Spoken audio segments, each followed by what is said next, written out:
Assalamualaikum warahmatullahi wabarakatuh.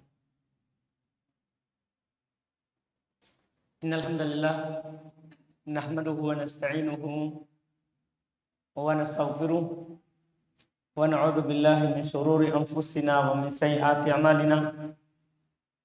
May yahdihillahu fala mudilla lahu wa may yudlil fala hadiya lahu.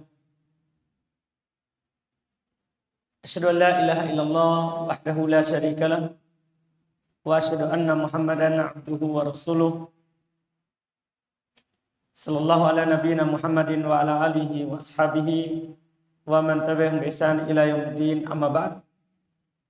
Alhamdulillah, kembali di malam hari ini kita melanjutkan kajian kitab Aqidatus Salaf Ashabul Hadits karya Imam Abu Uthman As-Sabuni rahimahullahu taala.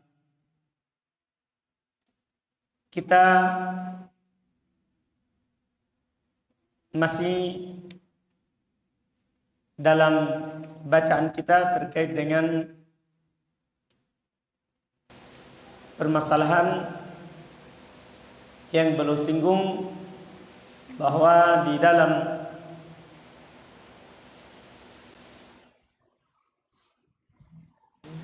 pembahasan akidah, demikian pula dalam hal-hal yang lain, kita tetap berpegang dengan sunnah serta mengikutinya. Yang paling terakhir belum sampaikan ucapannya Abu Ubaid Qasim bin Salam, yang mana belum berkata al-muttaba'u lis-sunnati kal qabid alal jamri. Orang yang mengikuti sunnah itu seperti orang yang berpegang dengan bara api. Dan dia berkata, huwal yawm indi afdal min darbis sayfi fi sabilillah. Beliau berkata di hari ini, yaitu di masa beliau, itu lebih utama daripada berperang di jalan Allah. Tentunya ini di masa Al-Qasim bin Salam Al-Baghdadi. Beliau lahir tahun 1157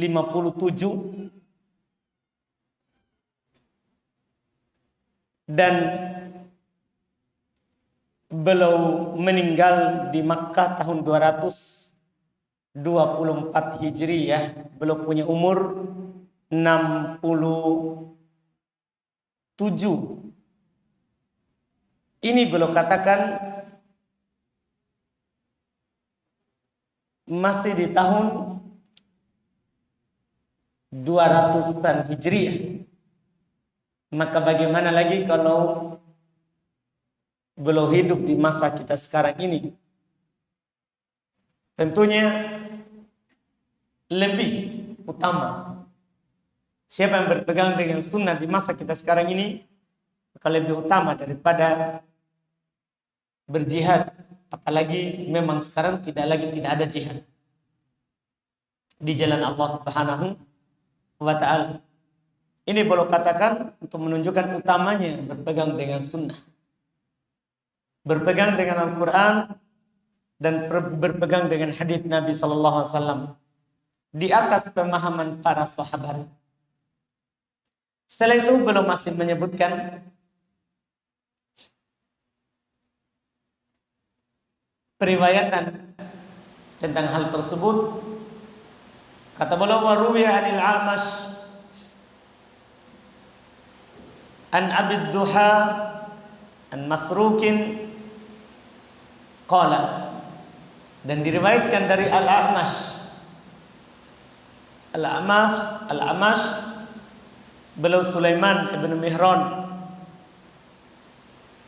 Al-Asadi, dikenal dengan Al-A'mash.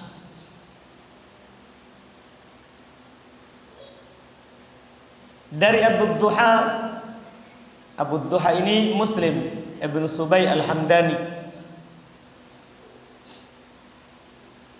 dari Masruq seorang tabi'in. Qala, dia berkata, dakhalna ala Abdullah ibn Mas'ud. Kami masuk kepada Abdullah ibn Mas'ud karena Masruq adalah termasuk muridnya Abdullah ibn Mas'ud, sahabat yang mulia. Kami masuk kepada Abdullah bin Mas'ud. Faqala, maka Abdullah bin Mas'ud radhiyallahu taala anhu beliau berkata, ya ayuhan nas, wahai sekalian manusia, man alima syai'an falyakul bih. Siapa yang mengetahui sesuatu, dia berucap dengannya, berpegang dengannya. Kalau antum ada ilmunya, ada ayat yang antum tahu, ada hadis yang antum tahu, berpegang dengannya. Anjuran untuk berpegang dengan apa yang ditahu. Waman lam ya'lam, dan siapa yang tidak tahu, falyakul Allahu a'lam. Hendaklah dia berkata Allahu a'lam. Allah yang maha tahu. Jadi kalau tidak tahu, bilang Allahu a'lam. Jangan berani berucap atas nama Allah sementara kita tidak punya ilmunya. Apalagi dalam masalah asma wa sifat. Masalah nama dan sifat Allah Subhanahu wa taala. Kita tidak boleh berkata, berucap kecuali apa yang Allah Subhanahu wa taala katakan dan ucapkan. Karena masalah nama dan sifat Allah itu perkara gaib. Perkara gaib kita tidak tahu kecuali yang diwahyukan kepada Nabi kita dan disampaikan oleh Nabi kita Muhammad SAW. Jadi kalau antum tahu, pegang. Kalau tidak tahu, bilang wallahu a'lam. Itu kemuliaan. Bukan kehinaan orang kalau tidak tahu bilang saya tidak tahu. Bahkan itu kemuliaan. Fa inna minal ilmi ayyakul lima la ya'lam Allahu a'lam. Masya Allah. Sungguh kata beliau termasuk ilmu. Dia berkata terhadap apa yang dia tidak tahu, Allahu a'lam. Ternyata ucapan Allahu a'lam itu ilmu. Kalau ada orang setiap yang ditanya dia jawab, padahal dia tidak tahu ilmunya, itu menunjukkan kurang ilmunya. Tapi kalau dia ditanya dia tidak tahu, dia bilang wallahu a'lam, itulah ilmu. Itu termasuk ilmu. Yang berkata ini Abdullah bin Mas'ud radhiyallahu taala anhu, sahabat Nabi, termasuk ulama dari sahabat. Qala Allah azza wa jalla li nabiyhi. Setelah itu beliau berdalil dengan ayat. Allah Subhanahu wa taala berkata kepada nabinya, "Kul, katakan wahai Muhammad, ma as'alukum alaihi min ajrin." Saya tidak meminta upah dari kalian. Wa ma ana minal mutakallifin. Saya bukan orang yang mengada-ngada. Artinya apa yang beliau sampaikan itulah wahyu. Apa yang Nabi SAW sampaikan kepada kita itulah ilmu. Karena Nabi dan Rasul Allah, mereka tidak memaksakan dirinya. Di beberapa kejadian Nabi SAW kalau ditanya dan belum turun wahyu, belum diam, belum tidak menjawab kecuali setelah turunnya wahyu. Demikian pula kita. Tidak boleh kita berucap apa yang kita tidak tahu. Apa yang kita tidak tahu. Karena kita adalah umat Nabi kita Muhammad SAW dan menjadikan Nabi kita sebagai panutan.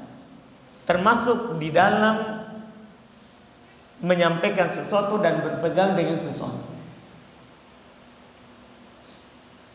Kemudian setelah itu beliau berkata, akhbarana Abu Abdullah Al-Hafidh, yaitu gurunya Al-Imam Al-Hafidh, telah mengabarkan kepada kami Abu Abdullah Al-Hafidh, haddatsana Abu Abbas Al-Ma'kili, telah menceritakan kepada kami Abul Abbas Al-Ma'qili, itu Muhammad bin Ya'qub Al-Asam. Haddatsana Ahmad ibn Abdul Jabbar Al-Ataridi, telah menceritakan kepada kami Ahmad bin Abdul Jabbar Al-Ataridi, itu Ahmad bin Abdul Jabbar At-Tamimi. Beliau berkata, haddatsani abi, telah menceritakan kepadaku bapakku.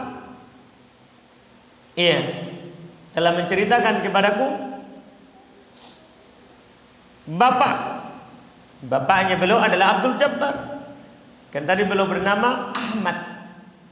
Bapaknya Abdul Jabbar rahimahullah.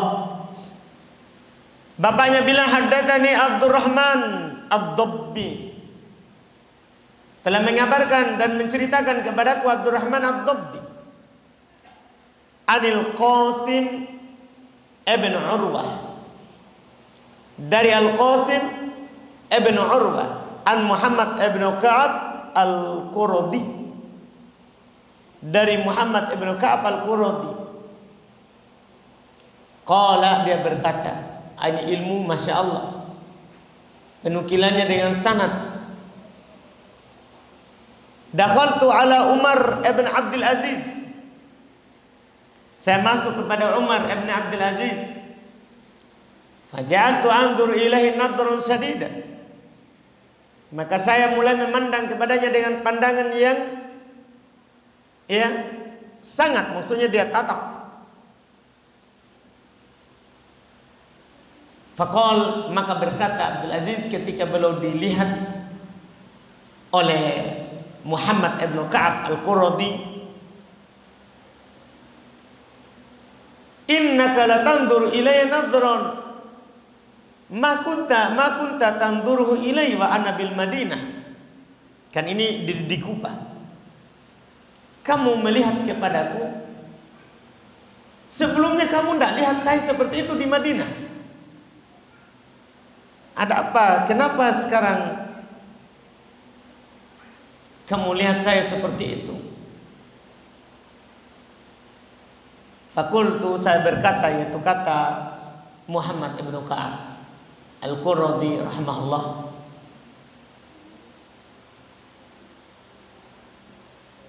li ta'ajjubi, saya lihat seperti itu karena saya ta'ajjub, bukan apa-apa, bukan karena saya tidak suka, bukan, saya takjub. Dan beliau bilang, qala Abdul Aziz, Umar ibn Abdul Aziz berkata, mimma tata'ajjab, dari apa kamu ta'ajjub? Qala qultum bima hal min launik wa nahala min jismik wa nafa min sya'rik. Saya takjub dengan keadaanmu, kulitmu, badanmu, rambutmu. Iya. Kita maklumi Umar ibn Abdul Aziz belum penguasa, pimpinan kaum muslimin. Tapi keadaan badannya, rambutnya bahkan seperti orang biasa. Iya.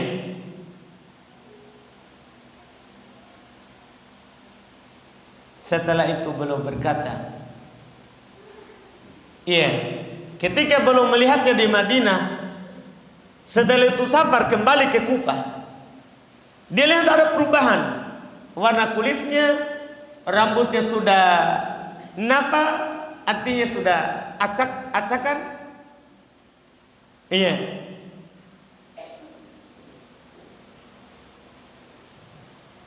Kata Umar Ibn Abdul Aziz rahimahullah, kaifa law ra'aitani ba'da thalathatin fi qabri,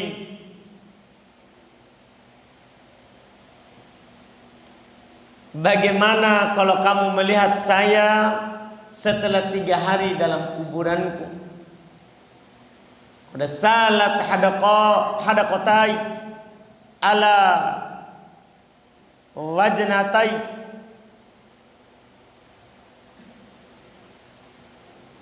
telah jatuh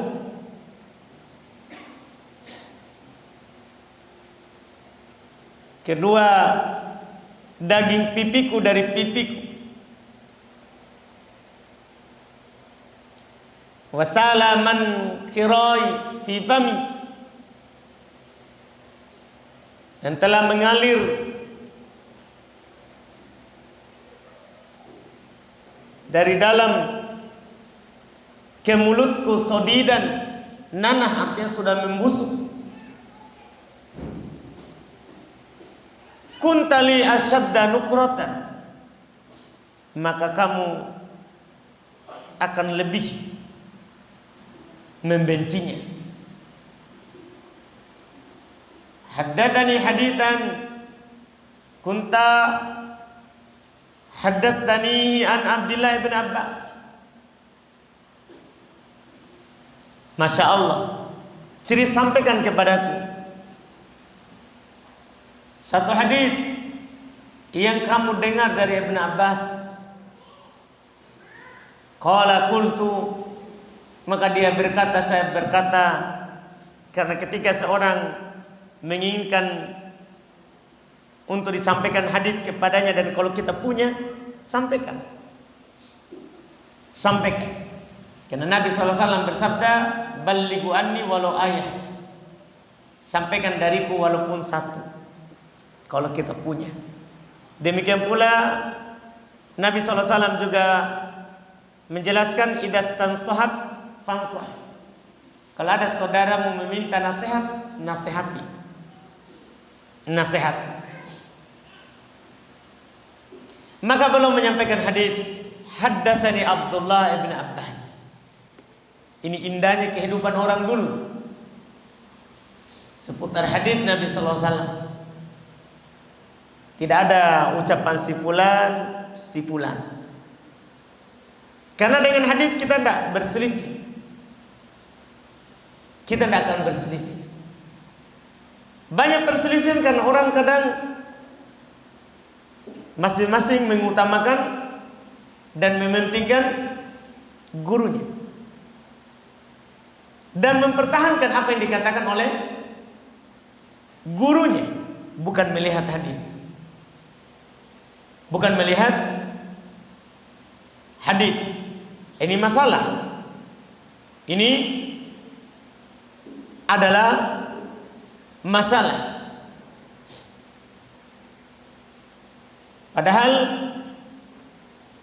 cara yang paling bagus kalau berselisih, kembalikan kepada Allah Subhanahu wa taala dan kembalikan kepada Ar-Rasul. Allah Subhanahu wa taala berfirman, "Fa in tanaza'tum fi syai'in farudduhu ila Allahi war Rasul. In kuntum tu'minuna billahi wal yaumil akhir." Kalau kalian berselisih tentang sesuatu, kembalikan kepada Allah, kembalikan kepada Rasulnya. Artinya, lihat dalil. Apa Quran yang dia bawakan? Apa hadis yang disebutkan?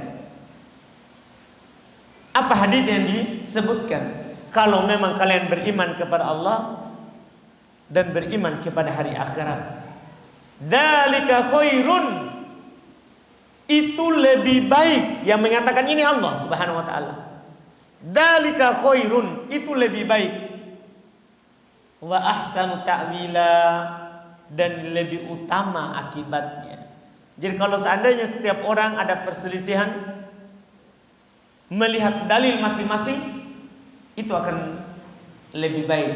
Tapi kadang sekarang orang lebih mementingkan kiainya, gurunya. Seharusnya yang dilihat dalilnya. Oleh karena itu Syekh Ibnu Utsaimin rahimahullah taala di dalam kitab Al-Qawaidul Mutla beliau ingatkan, al-haqqu la yuzan birrijal. Yang benar itu jangan pernah timbang dengan orang. Jangan. Oh kalau dia bilang oh benar. Jangan, salah. Ar-rijal yuzan bil haqqi. Oranglah ditimbang dengan Quran dan Sunnah. Apa dalilnya orang itu? Sehingga kita mengikutinya. Ini yang sangat bagus. Ini yang sangat indah. Karena setiap orang selama fitrahnya bagus, pasti mau menerima Quran, mau menerima Sunnah. Tidak semua orang bisa menerima ucapan orang lain. Tapi kalau Quran dan Sunnah, semua orang bisa terima. Yang penting masih sehat akalnya, masih bagus fitrahnya. Iya. Karena semua kita sepakat Nabi Muhammad SAW adalah suri teladan kita. Suri teladan kita. Ini kebiasaan salaf yang perlu kita biasakan di masa kita sekarang ini. Apalagi kalau kita mengucapkan sesuatu, sampaikan dalilnya. Usahakan seperti itu. Hukumnya seperti ini karena haditsnya begini, karena ayatnya ada seperti ini. Ini perlu dibiasakan supaya orang berpegang dengan Quran dan Sunnah, bukan berpegang dengan pendapat si alim, si fulan. Itu yang dibiasakan. Maka kata beliau, yarfa'ul hadits ila Rasulillah sallallahu alaihi wasallam. Ibn Abbas, Abdullah bin Abbas, dia mengangkat hadis ini dari kepada Rasulullah sallallahu alaihi wasallam. Qal, beliau berkata, Rasulullah sallallahu alaihi wasallam bersabda, inna likulli syai'in syarafa. Sungguh pada segala sesuatu itu ada kemuliaannya. Wa asyraful majalisi mastuqbila bihil qiblah. Masya Allah, majlis yang paling utama itu kalau majlisnya menghadap ke kiblat. Makanya biasa Nabi SAW kalau menyampaikan hadis, beliau selalu di depan, di arah kiblat, di kiblat, dan para pendengar ke arah kiblat. Itu yang paling utama. Kemudian la tusallu khalfa na'imin wala muhadditsin.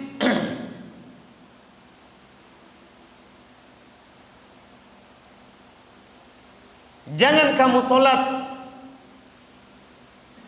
di belakangnya orang tidur atau di belakangnya orang yang berhadas, atau yang dijadikan sebagai apa? Sutronya. Walaupun larangan ini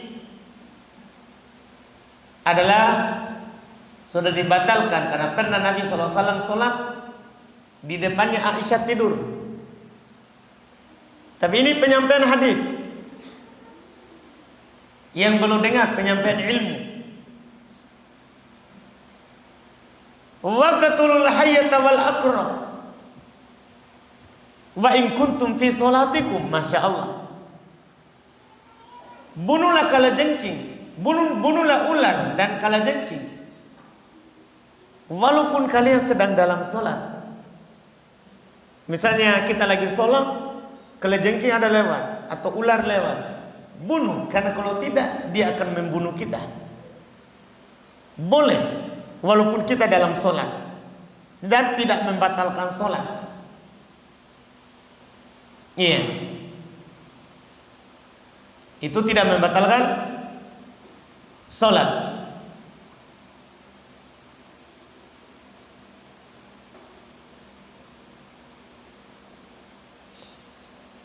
Wala tasturul judur bisyab. Jangan menutup tembok dengan kain. Maksudnya temboknya dipakaikan kain, karena itu biasa keadaan orang-orang yang sombong. Beda kalau jendela memang harus ditutup supaya orang tidak lihat. Tapi kalau tembok jangan. Itu keadaannya orang-orang yang mutakabbirin, orang-orang berlebihan dalam menggunakan apa? Hartanya.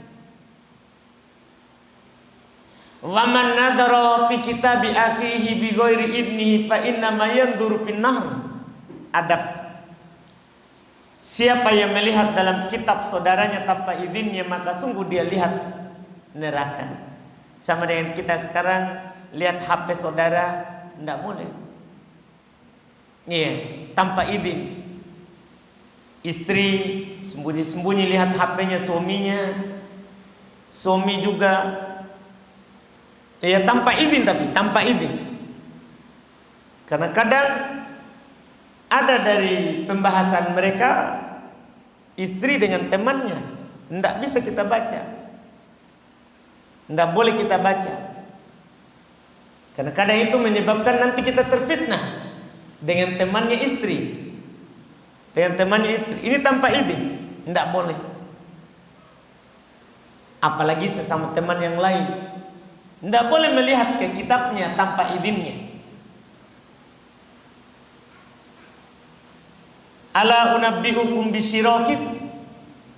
bisyirorikum.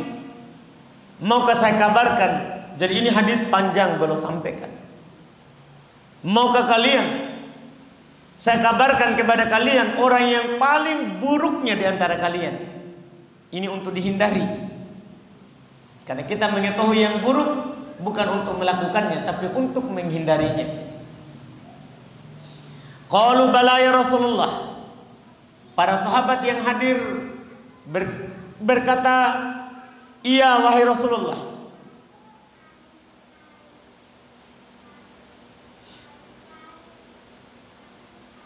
Qala, maka Nabi sallallahu alaihi wasallam bersabda, alladzi yajlidu abdahu wa yamna'u riddahu.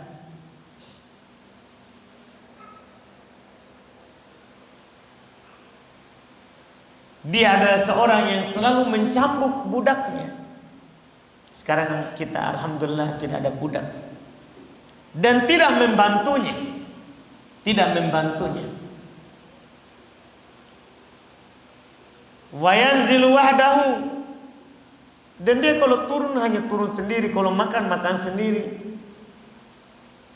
Iya. Afala unabbi'ukum bisyarrin min dzalik. Tadi yang buruk, sekarang Nabi bilang lagi, maukah kalian saya kabarkan yang lebih buruk lagi?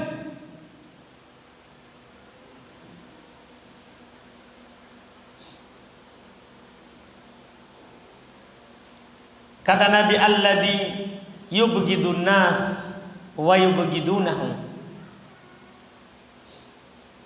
Yang lebih buruk lagi adalah orang yang membenci orang lain dan orang juga membencinya.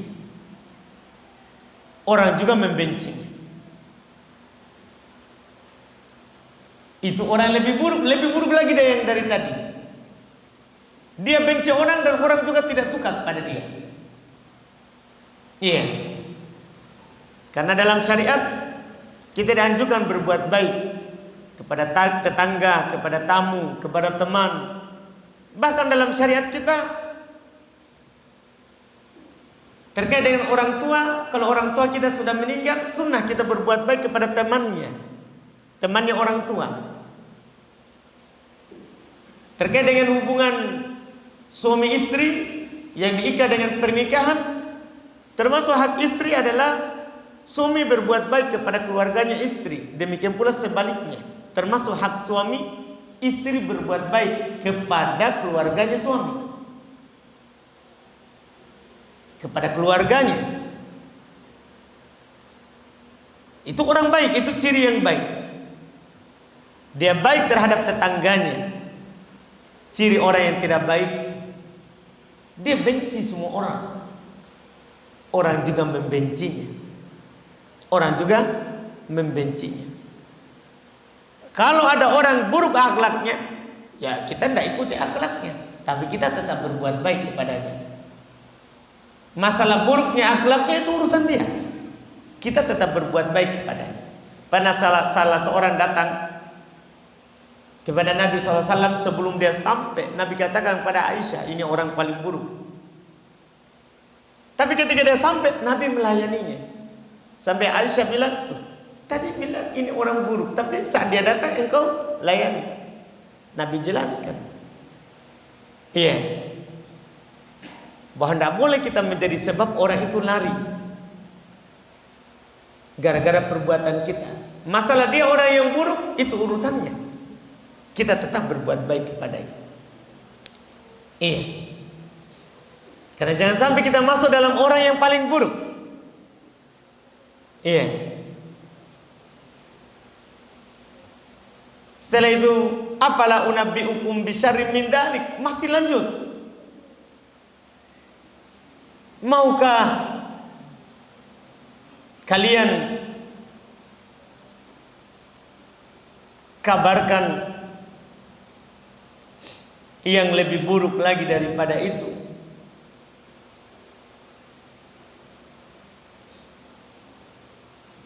Kata Nabi, alladzi la yukilu athratan wala yaqbalu ma'dziratan.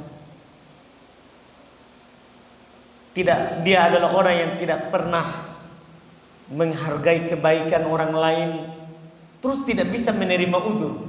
Pokoknya walaupun orang itu ada udzurnya, dia tidak terima. Seharusnya kalau ada orang berbuat baik, kita hargai. Kita hargai. Bahkan kita berterima kasih kepadanya. Apalagi kalau dia berbuat baik kepada kita, kita syukuri perbuatannya itu. Karena Nabi SAW bersabda, la yashkurullah man la yashkurin nas. Tidaklah bersyukur kepada Allah orang yang tidak berterima kasih kepada orang lain. Iya. Dan kalau ada saudara kita yang jatuh dalam kesalahan, kita maafkan. Kita harus terima udzur. Kita terima udzurnya. Ini yang disebutkan. Wala yaghfiru dzamban, tidak memaafkan dosanya. Nah, ini orang yang lebih buruk lagi. Tidak punya sifat pemaaf. Tidak punya sifat pemaaf. Awala, selanjutnya lagi, awala unabbi'ukum bisyarrin min dzalik. Masih terus. Maukah kamu saya kabarkan lagi lebih buruk daripada itu lagi? Lebih buruk daripada orang yang tidak menghargai orang lain dan tidak kasih udzur orang lain. Setiap kesalahan dia hisab. Pokoknya kesalahannya kemarin dia simpan sampai hari ini, besok, lusa. Seharusnya kan salah hari ini ya kita cuma perbaiki. Tidak boleh lagi begitu. Datang lagi besok, tidak perlu itu disinggung. Tidak perlu, itu sudah lewat. Itu sudah lewat. Iya. Tapi ada lagi yang lebih buruk daripada itu. Kata Nabi, dia adalah alladzi la yurja khairuhu wa la yu'man syarruhu. Ini paling buruk. Adalah yang tidak diharapkan kebaikannya dan tidak pernah rasa aman dari keburukannya. Ini penjahat. Ini lebih buruk lagi dari sebelumnya tadi. Tidak diharap lagi kebaikannya. Terus kita selalu khawatir dari kejahatannya.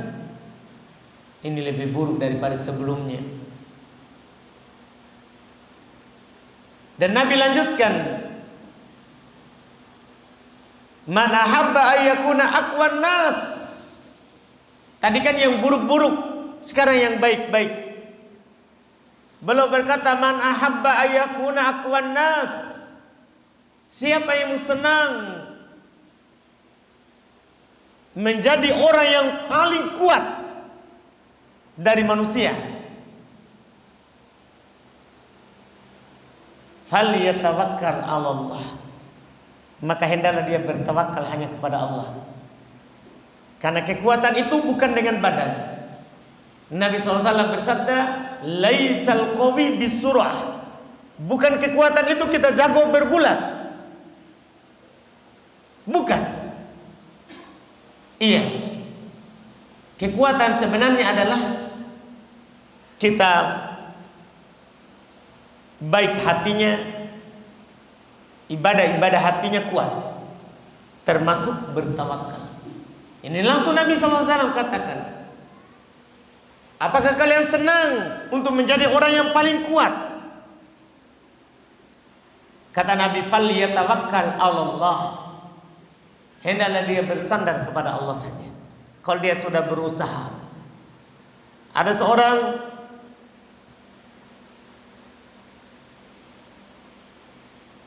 mau punya anak. Dia sudah menikah. Dia datangi istrinya. Tapi belum dikasih. Maka dia akan menjadi orang kuat kalau dia sandarkan hasilnya itu kepada Allah. Ada orang dia mau dapat ilmu, dia sudah keluar belajar, pergi mendatangi majelis ilmu, dia sudah masuk pesantren.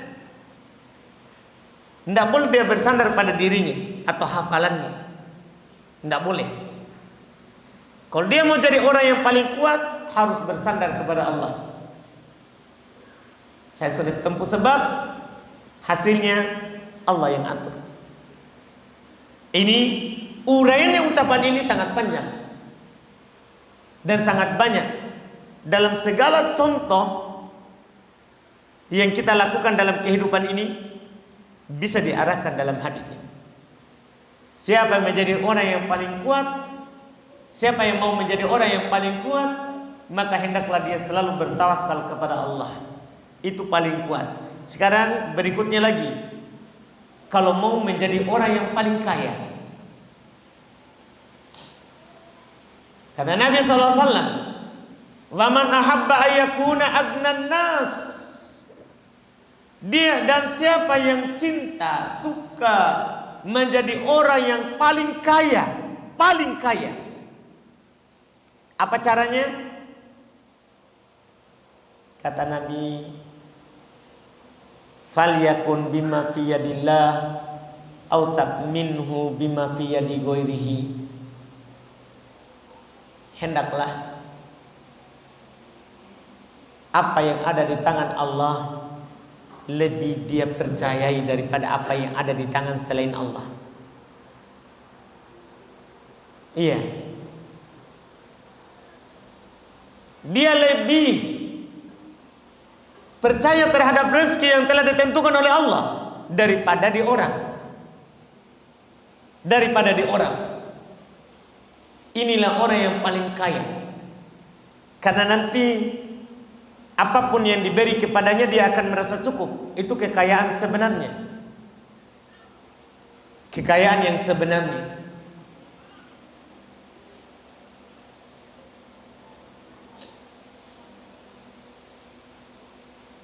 Kemudian setelah itu lagi beliau lanjutkan, "Waman ahabba ayyakuna akraman nas falyattaqillah." Dan siapa yang senang untuk menjadi orang yang paling mulia di sisi Allah, maka hendaklah dia bertakwa kepada Allah. Ini tentunya sangat jelas ya ayat-ayatnya. Allah Subhanahu wa taala berfirman, "Inna akramakum indallahi atqakum." Sungguh orang yang paling mulia di antara kalian di sisi Allah adalah orang yang paling bertakwanya. Kita dicipta oleh Allah, ada laki-laki, ada perempuan, ada suku-sukunya, ada kabilanya. Warna kulit berbeda-beda, bahkan tinggi badan berbeda-beda. Besar badan juga berbeda-beda, ada yang kurus, ada yang gemuk. Tapi bukan itu yang dilihat. Yang paling mulia adalah yang bertakwa. Inna akramakum indallahi atqakum. Sungguh yang paling mulia di antara kalian di sisi Allah Subhanahu wa taala adalah yang paling bertakwanya. Adalah yang paling bertakwanya. Ini hadis sangat luar biasa. Iya, kalau mau diuraikan satu-satu ini kalimat yang disampaikan oleh Ibnu Abbas ini tidak cukup satu kali ceramah. Sangat panjang. Inna Isa qoma fi qaumi. Setelah itu belum menyampaikan, sungguh Nabi Isa alaihi salatu wassalam berdiri di kaumnya berdakwah. Ya Bani Adam, ya Bani Israel, Wahai Bani Israel, keturunan Yakub. Karena Israel itu Yakub. Wahai keturunan Yakub, la takallamu bil hikmati indal juhal fatadlimuha wa la tamna'uha ahlaha fatadlimuhum wa la tadlimu wa la tukafi'u dhaliman fayabtulu fadlukum inda rabbikum. Masya Allah. Wahai Bani Israel, jangan berbicara dengan hikmah di sisi orang bodoh. Karena kadang kalau kita tidak terus terang di orang bodoh, itu dia tidak tahu-tahu. Dia kira itulah kenyataannya, padahal kadang kita belum mau langsung menyampaikan yang itu. Kadang kita berbicaranya agak putar dulu sedikit supaya dia paham. Tapi sebenarnya kalau orang bodoh itu lebih suka kalau langsung disampaikan. Walaupun nanti agak berat bagi dia, kadang bilang keras sekali. Kan begitu kadang. Tapi kadang itu lebih bagus daripada kita haluskan. Iya. Fatadlimuha, sehingga dia akan menzaliminya. Dan jangan melarang, menahan dari orang yang berhak mendapatkannya. Artinya kalau memang orang itu berhak mendapatkan, kasih tahu. Sehingga kalian menzaliminya juga. Jangan kalian menzalimi. Jangan menolong orang zalim, sehingga akan batal keutamaan kalian di sisi Rabb kalian. Setelah itu beliau berkata, al-amru salasatun. Perkara itu ada 3. Amrun bayyinun rusduhu.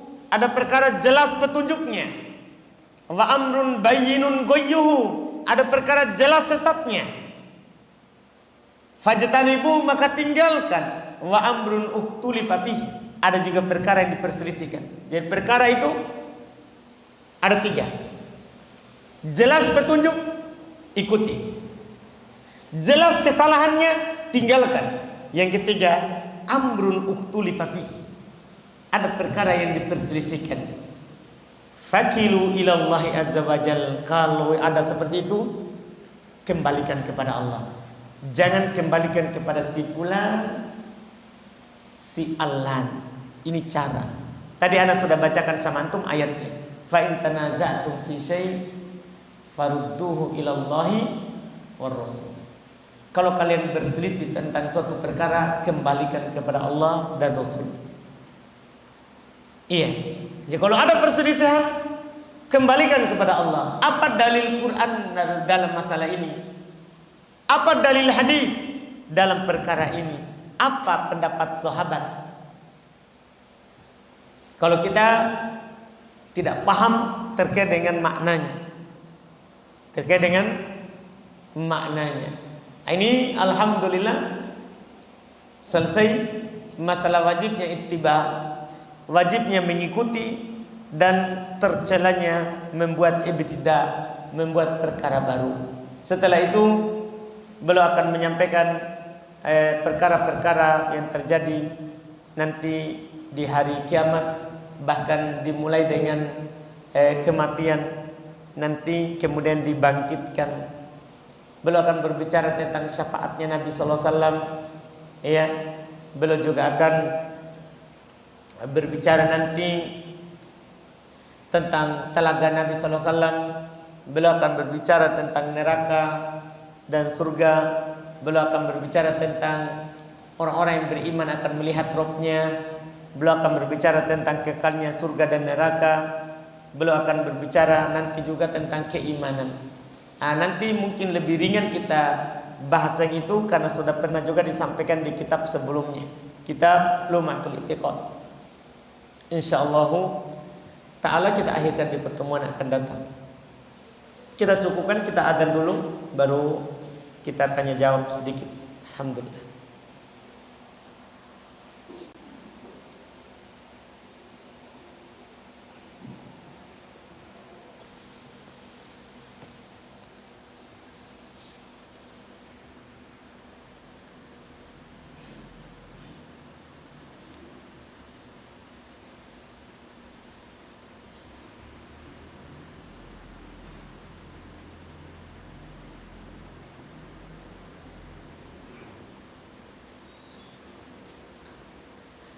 Sini ada pertanyaan, apakah boleh memposting faedah di sosial media yang disertai dengan foto kitab yang dimiliki? Tidak ada larangan, ya, alhamdulillah. Wallahualam. Tidak ada datang larangan kalau posting faedah tidak boleh ada kitabnya. Ya. Kecuali ada maksud dikasih lihat kitab untuk ria, itu haram. Adapun hanya sekedar dijadikan pemanis supaya orang lihat yang kita posting, iya, tidak masalah. Tapi kalau untuk ria tidak boleh.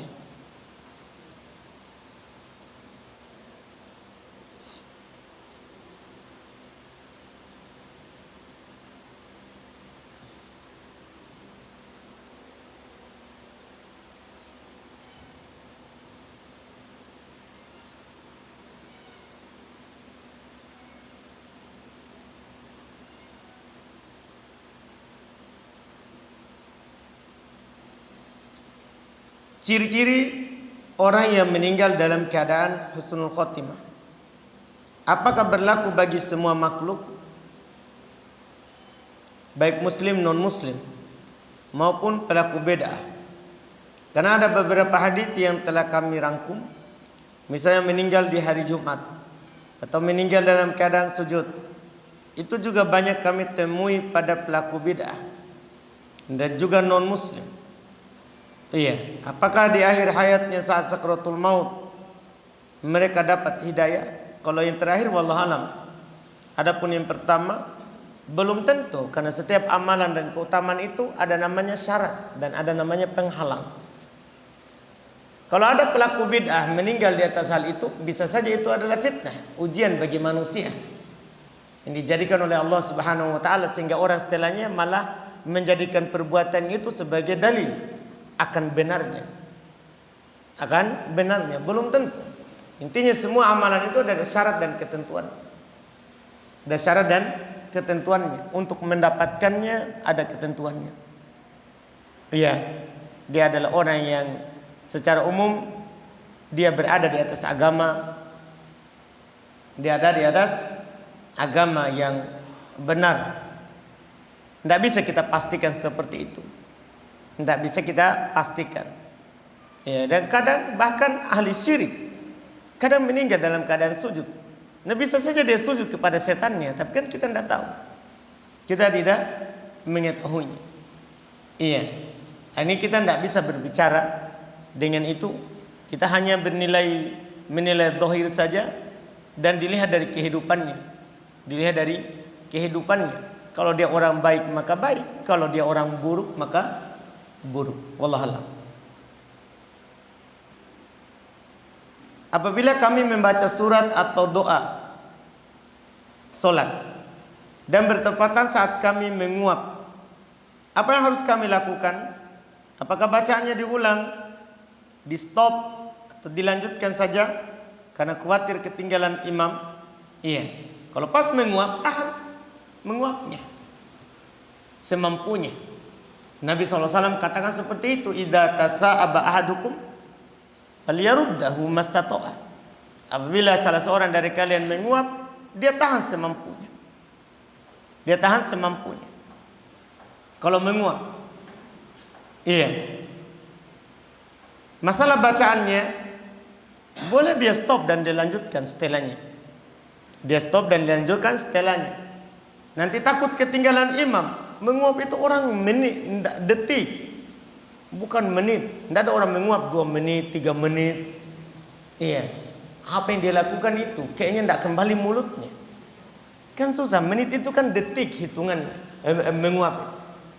Tapi kita katakan tadi dia tahan, hendak dia tahan semampunya. Menguap pada saat sholat, apakah itu godaan syaitan? Dan apa yang harus kami lakukan? Iya, godaan syaitan. Tata'ub minas syaitan. Menguap itu dari syaitan. Apalagi kalau dia bilang pas menguapnya, begitu. Karena orang menguap bunyi, itu sudah syaitan ketawa. Syaitan ketawa. Anjurannya dia tahan, jangan sampai bunyi. Dia tahan. Iya. Dan apa yang harus dilakukan tadi sudah kita katakan. Dia menahannya semampunya. Dia menahannya semampunya. Ini alhamdulillah, ini 2 kertas tapi banyak isinya. Alhamdulillah. Kita cukupkan apa yang kita ambil di malam hari ini, dan insyaallah taala alhamdulillah kita masuk di pertemuan akan datang sudah mulai pembahasan tentang hari kiamat dan yang seputar masalah tersebut.